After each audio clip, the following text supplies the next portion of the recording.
Il y a beaucoup de défis pour la femme à travailler dans ce domaine, même au niveau personnel.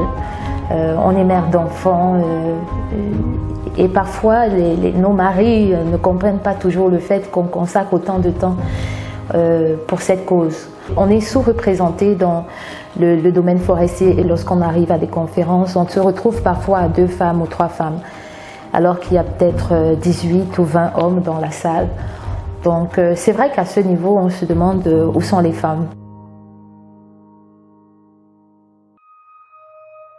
Actrice de développement, ça veut dire se déplacer, aller parfois dans des zones reculées pendant 2 semaines, laisser ses enfants pendant ces 2 semaines au mari.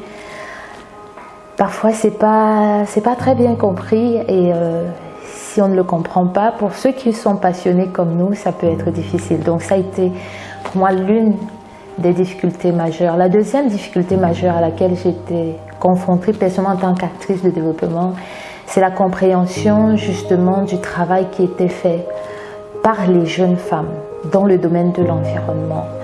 Surtout de choisir d'être leader d'association, de ne pas travailler dans l'administration, de ne pas travailler dans le secteur privé, de choisir de travailler pour une ONG où on n'a pas de salaire, où voilà, c'est un engagement, c'est des consultations, c'est pratiquement 2 mois, parfois 3 mois sans salaire. Donc c'est difficile. À travers nos associations, lorsqu'on parle aux partenaires, on explique qu'on fait un travail utile pour la communauté, mais on n'est pas payé pour ça. Donc vous, les partenaires qui comprenez le travail qui est fait, donnez des moyens pour les ressources humaines qui travaillent avec nous, pour le matériel dont on a besoin. Ça, c'est très difficile. Ça a été le sommet France-Afrique en 2005 où j'ai été élue porte-parole de la jeunesse africaine. Je ne m'attendais pas à ça. Je faisais mon travail associatif et lorsque j'ai été élue et que j'ai parlé au chef d'État et j'ai vu l'attention et surtout le retour par rapport à cet événement, ça a été pour nous le couronnement d'un travail dans l'ombre. Wangari Maathai.